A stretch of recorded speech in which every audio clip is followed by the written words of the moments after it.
You have different levels of income.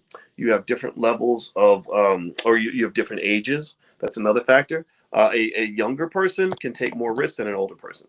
So don't get to the point where you think that that one person's recommendation is right for you. That's just like somebody picking out your clothes. You can't do that. You got to make sure the outfit works for you. All right. So let me hop back in. Let me answer some more questions here.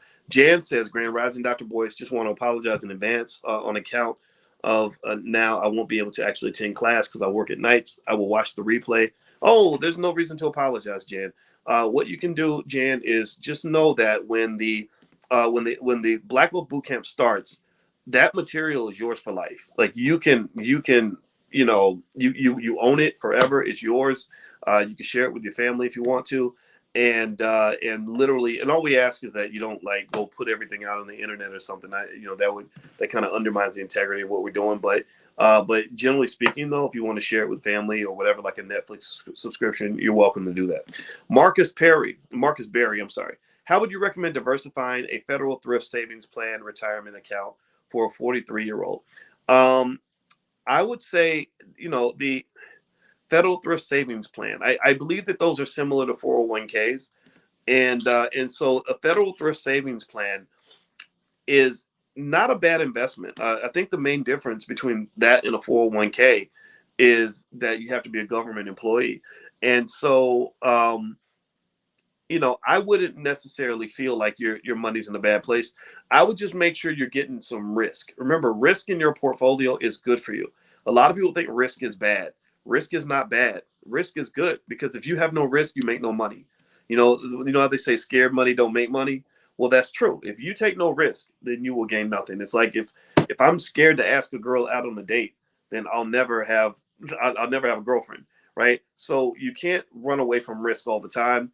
But what you want to do is take on what is called efficient risk. Efficient risk means that it's not stupid risk, right? So, for example, if somebody said, Doc, I'll give you $1 million if you go climb Mount Everest. Well, it might be worth it, right? I'll be like, oh gosh, Mount Everest is tall, I can't breathe, and people die on that mountain, but it's $1 million, right? Well, that's where I'm taking a calculated or efficient risk. It's like, yeah, I think I'm going to do it because I'm going to spend a year training and getting ready, and I think I'm going to try it because I can get the $1 million. But what if you said, Doc, I'll give you $100 to climb Mount Everest, and you got to do it naked, right? Or you're going to freeze to death, and you got to do it with no practice. Well, that's not inefficient risk. It's still a risk, right? Because if I do it and I pull it off, then they're gonna put me on the cover of magazines like this guy climbed Mount Everest with no clothes on and no practice. But that's not smart. That's not efficient. That's a dumb risk, right? So to give real life examples, an intelligent risk might be somebody who becomes an entrepreneur and works with their friends and goes out and makes money. Whereas an unintelligent risk would be going out and becoming a drug dealer that's killing people, and then you're going to get 800 years in prison, right? So just be intelligent about the risk you take, but risk is always good for your portfolio. That's what allows people to make money. It's hard to make money without risk. Did you state you'll do a live cover call class on the 7th? Yeah, El Hodge. So the next Black Wealth Bootcamp that we're going to do that starts July 7th is focused on how to generate consistent income that's recession proof by selling covered call options. So what I'm going to do is I'm going to take you guys through the process that I use to generate income for my family by selling options. I don't buy a lot of options. I sell them because I like the consistent income because it allows me to make money without worrying about whether the stock's going to go up or down. I don't really have to think about that so much. I can sort of wait out the storm. The economy goes up and it goes down or whatever. But at the same time, you can generate income consistently. So I'm going to show you that whole process, how I go about picking the right stocks to use. Once you pick the right stocks, you have to know how to vet them and check them out and make sure that the risk level is what you want it to be. And then even on top of that, you may have to calibrate the risk. You may have to make some adjustments. And I'm going to show you that whole process. So if you'd like to join us, don't forget we start July 7th. If you go to boycewatkins.com, there's a link there where for the next 24 hours until midnight on the 29th, you can actually get 25% off. So feel free to go take a look. I know we talked about it a little bit earlier. And if I'm repeating myself to you, I apologize. I just want to make sure everybody knows what's going on. It's going to be a lot of fun, and you can get started today. There's plenty of stuff in there. The whole stock options masterclass, which is a $4.99 value, is included for free. Also, there's a whole lecture series I did on how to form a family investment club so that you can get together with your family members and execute the strategy in a more effective way. The more capital you have access to, the easier it is to generate the income. So if you are not where you want to be in terms of having the money to invest, don't give up on yourself. Maybe you've got a cousin or you got friends who've got some money sitting to the side and they want to get together with you and you want to, sort of work things out and make a deal. So that's included as well. So you can go through all of that stuff before July 7th. I encourage you to do that. That way we can hop right in. It's going to be 4 weeks. We're going to meet every Thursday night at 8 p.m. And it's good. I know it works because this is what I do with my own money. All right. So Jan asks, during the How the Stock Market Works and What You Should Know webinar, you mentioned reading about when the Dow passed 20,000. I'm a bit confused as to what is with everything I'm learning. Okay, so you're talking about the Dow. Now, so maybe that lecture is a few years old because the Dow is not at 20,000 anymore. The Dow's now at 30,000. And here's the deal. So what is the Dow Jones Industrial Average? All right, so let's start with that question. And then after, I think we're the final thing we'll talk about is I'm gonna tell you about the book Pimp, where I just watched a documentary about it and why this made me think about economics and capitalism. So I'll share that with you once I go through this question for you. So right now, the Dow is at 31,266. Now the bigger question is you may be asking is, what is the Dow? What is the Dow? Okay, so the Dow is this antiquated measuring stick for how well the stock market is doing. It's not the best measure out there. I'm reading actually right here on the page so I can give you specific information. It is a stock market index of 30 prominent companies listed on stock exchanges in the United States. It's about 137 years old. The Dow is not the most accurate way to measure stock market performance. It's not terrible, but it's not the best. The S&P 500 is probably better. You've got the Wilshire 5000. You've got a lot of other indexes out there that do a better job of capturing what's going on in the market. But the Dow is the most famous, of all the indexes. So that just tends to be the one that the media hangs on. Now, the companies that are included in the Dow, a lot of people, there's a lot of controversy around why a company should be included. And I'm going to read some of this to you, and then I'll explain it. Although the Dow Jones Industrial Average is one of the oldest and most commonly used equity indexes, many professionals consider it to be an inadequate representation of the overall U.S. stock market compared to a broader market index such as the S&P 500. The Dow Jones Industrial Average includes only 30 large companies. Also, it is price weighted. Price weighted basically means that the higher your price, the more weight you have in the index. Let me just tell you this as a financial guy and a mathematician, that makes no sense whatsoever. It's absolutely stupid because you can do what they call equal weighted, value weighted, or price weighted. Equal weighted is stupid. Equal weighted is dumb because what it does is it says even the company worth $100 billion is measured the same as a company that's worth $2 billion. That's crazy. Why would you do that? That doesn't make any sense, right? But equal weighted is dumb. Price weighted is dumber because price is an arbitrary number. A company can decide what its stock price is going to be by doing stock splits or repurchases or either regular stock splits or reverse stock splits. They can literally say, we want to have a company where the stock price is $80 a share. Or Warren Buffett, Berkshire Hathaway, their stock price, I can't remember what let me see. Let me see here. Price, I'm gonna look at Berkshire Hathaway stock. The price of, you won't believe this. You guys won't believe this. The price of a share of Berkshire Hathaway stock is $417,167.25. 417,000. You don't think Warren Buffett could change the price of that stock if he wanted to? He can make Berkshire Hathaway stock worth a penny if he wanted to. You just keep dividing it until the price gets down to a penny. He could do a million for one stock split or something, whatever. So stock price is arbitrary. Buffett picks a high stock price because of what is called the clientele effect.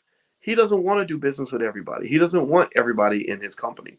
So he set the price at a level. This years ago, this was more applicable before they got into fractional shares. Fractional shares allow you to buy into a lot of companies by putting in very small amounts of money, almost like the way you buy Bitcoin. But you go back to the 80s, 90s, etc.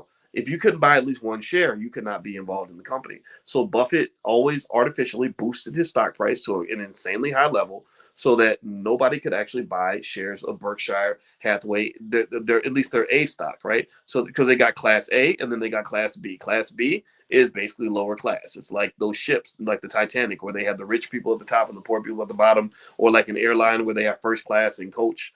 Well, Berkshire Hathaway B is coach. Hathaway Class A is first class. All right, so let me share with you the epitome I had when I was sort of watching that documentary about the book Pimp, written by Iceberg Slim. It was really interesting to me, just as a black man, because I know so many black men who just read the book and loved it, and my father talks about how Hollywood created the whole black exploitation culture, and they sort of glorified the pimp, and he said a lot of the young guys wanted to be pimps, and it's kind of sad. It's very sad, right? Because there's nothing healthy in terms of what happens, between a pimp and the people that are that are actually doing the work for the pimp, right? Now, two things came to mind. Number one, well, first of all, the guy was a great writer. He was super smart. He was very poetic, and I think that's one of the things that captured the imagination of a lot of people. But two, what was interesting to me was he wasn't really a successful pimp. It didn't seem like he was successful because he was in jail all the time, and he was strung out on drugs, ended up in bad situations, so losing all of his money, lost his freedom, went through hell. They had him in the box in jail for years, I think.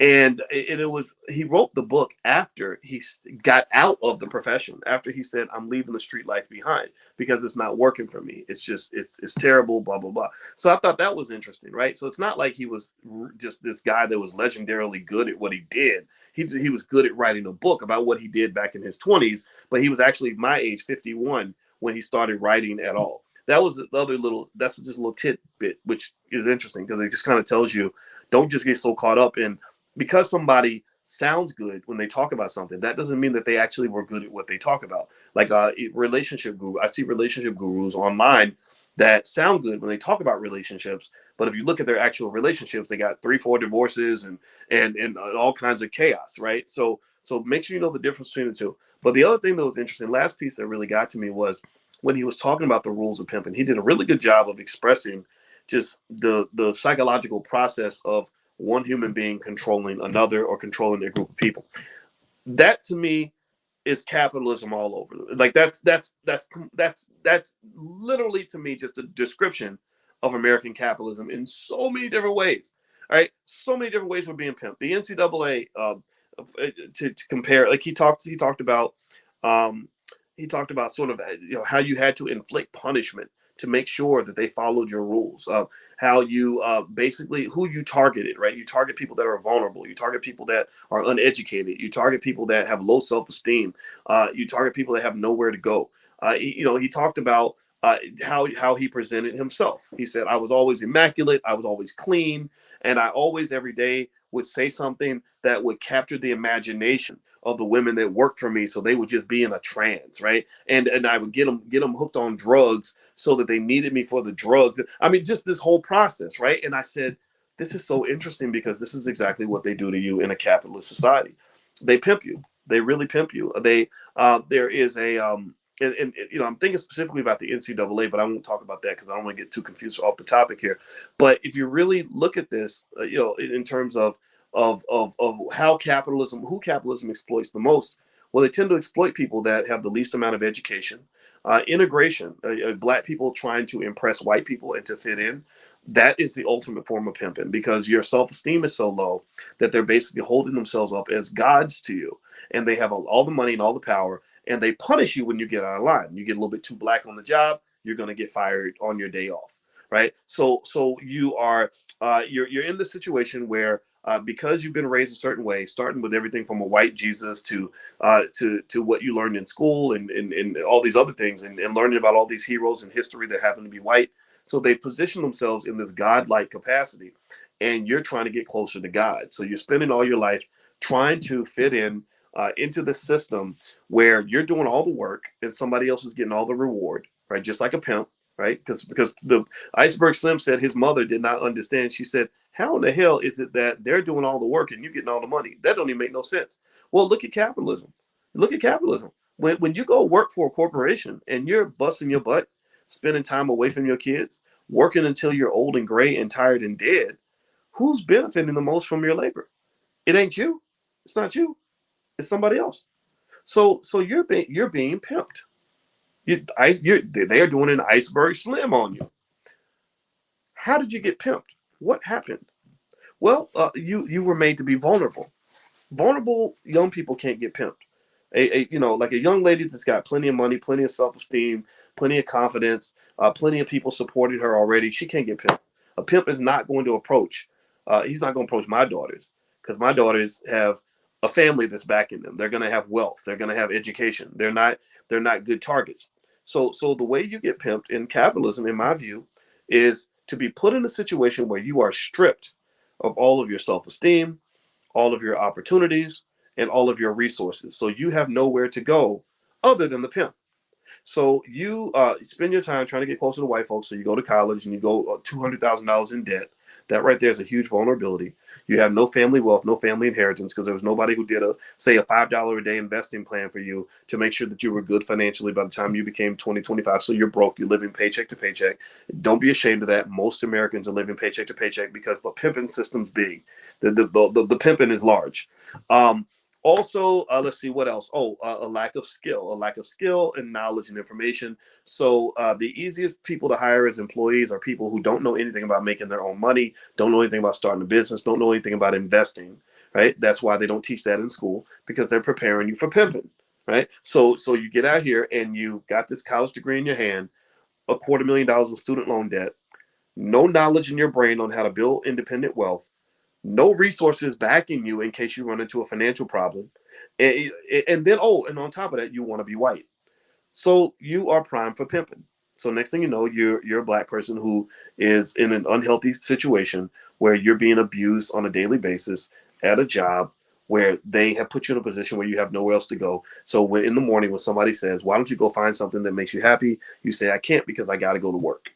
Oh, and then the last piece on the pimping is two more things I see, and this happens maybe in politics as well as capitalism, is the way the pimp talked about how he presented himself as a god, like figure, and he would capture the imagination of the women on a daily basis. And I see that a lot when politicians come out and they campaign with words like hope and change, and they get you caught up in a dream and a vision. Yeah, but yet there's no substance behind it. It's all symbolism. That to me that's another type of pimping. And then that last piece is when you get out of line. What happens to you when you're black and you get out of line? Somebody tell me what happens when you're black and you're on the job and you don't do what you're supposed to do. Well, the pimp hand is strong. The punishment is forthcoming, right? So I just say all that because I thought that the movie was interesting. This guy's book, I'm not going to read it to be honest with you, 'cause I don't really want to learn how to be a pimp, but I really think that you want to really think about that because pimping is universal. The desire of human beings to control other human beings is worldwide. It's historic. It's happened since the beginning of time.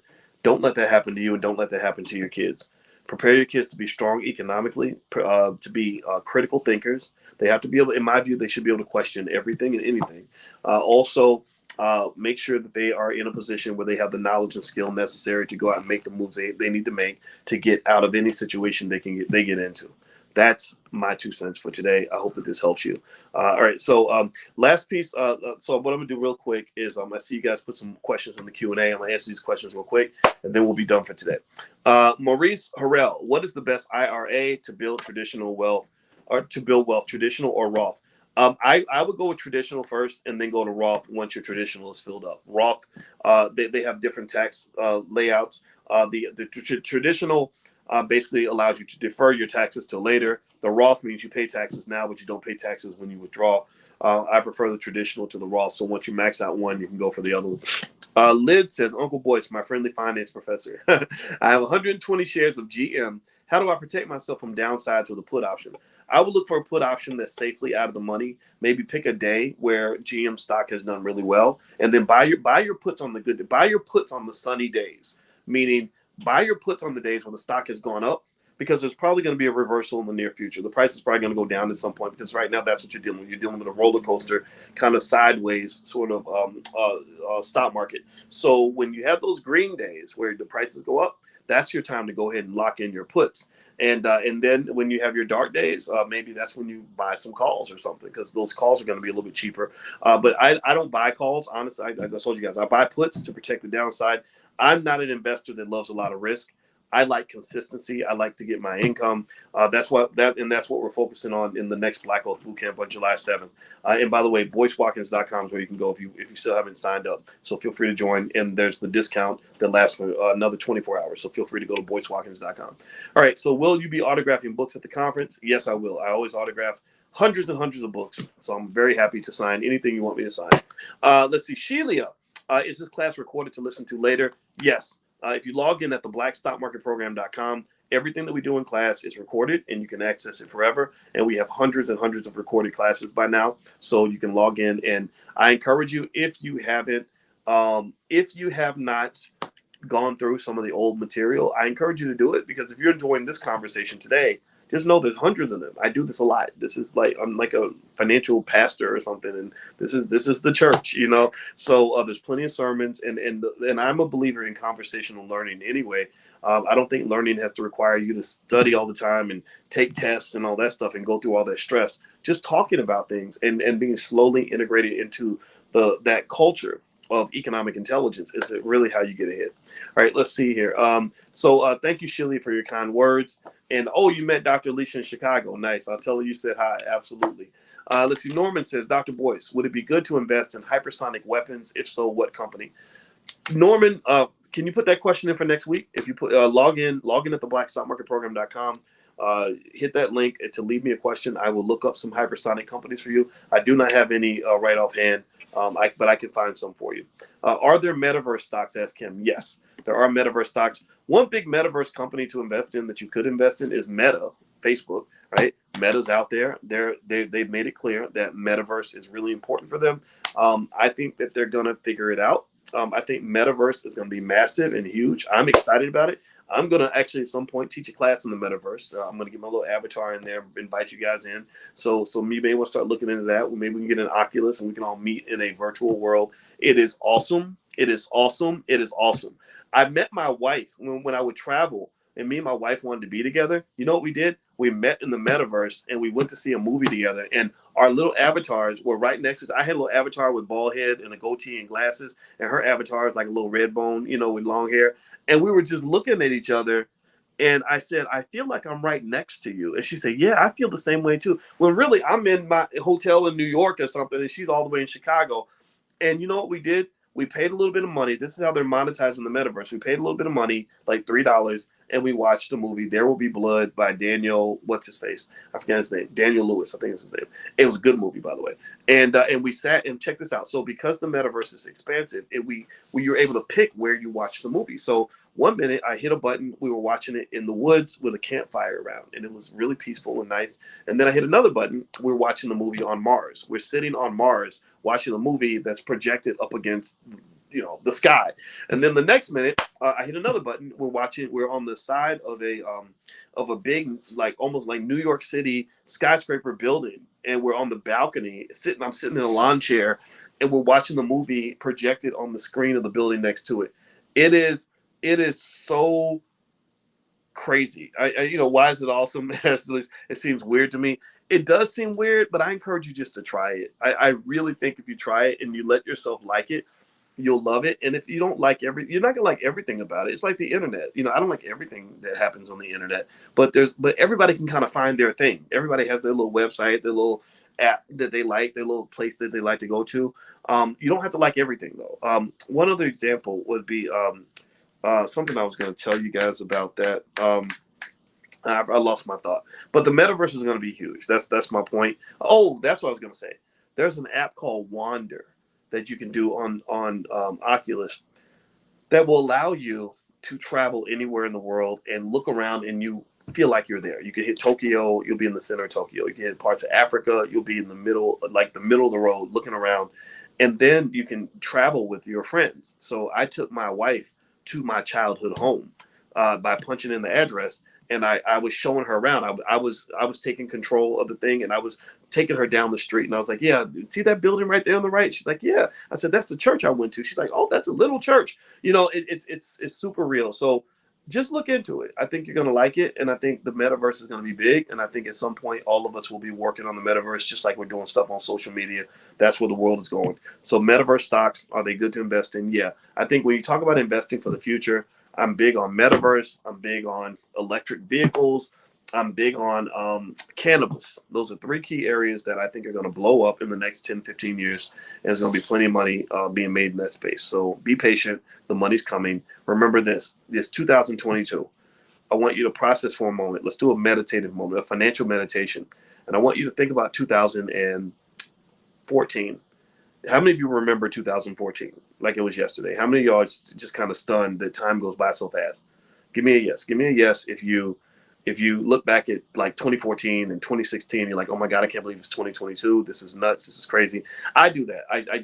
I can't believe, and I'm old enough where I remember hearing Prince saying, I'm a party like it's 1999 and really thinking that like that was way off in the future. I'm giving away my age. Some of y'all young people may laugh at that, may think we're old, but literally it's crazy. The passage of time freaks me out. Well, here's the deal.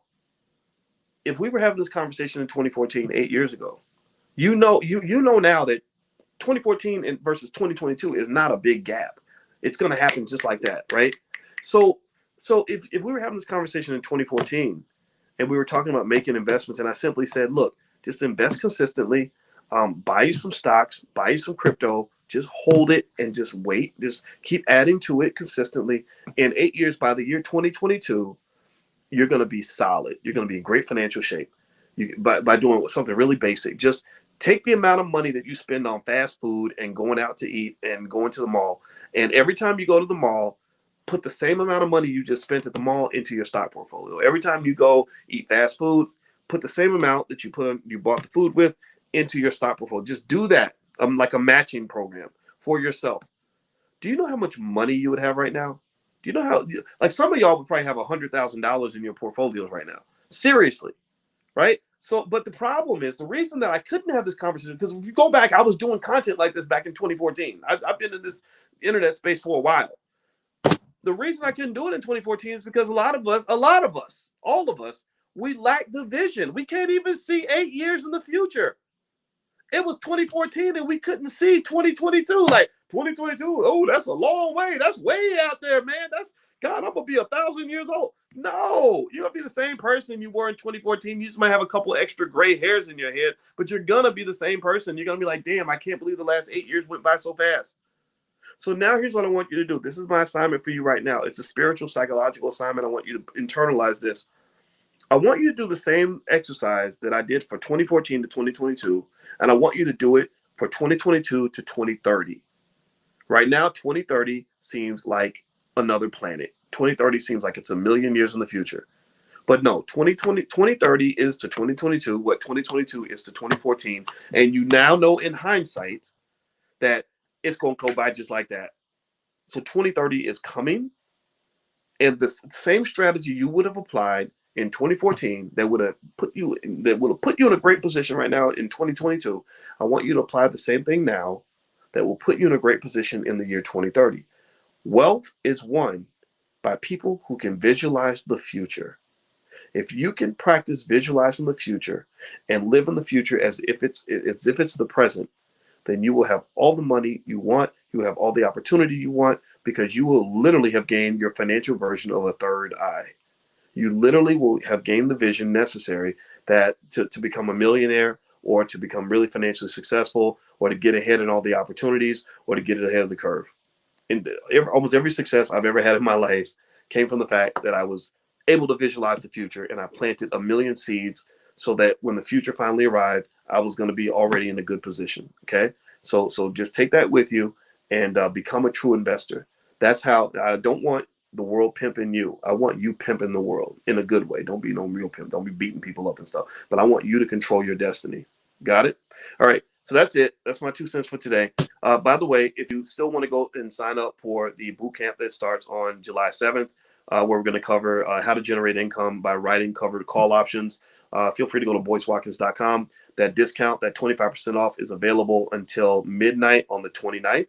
So feel free to just go there if you haven't signed up yet. If you have signed up, log in and start going through the content now. There's a ton of stuff in there already. It's yours for life. All the slides, all the recordings, everything that I use for the class, I'm going to put it all in there so you can have it all, and it's yours forever. Okay. All right, guys. Have a good day. Love you. God bless you. And thanks for listening. I'll see you guys next Tuesday at 11 a.m. Eastern. Talk to you later. Bye bye.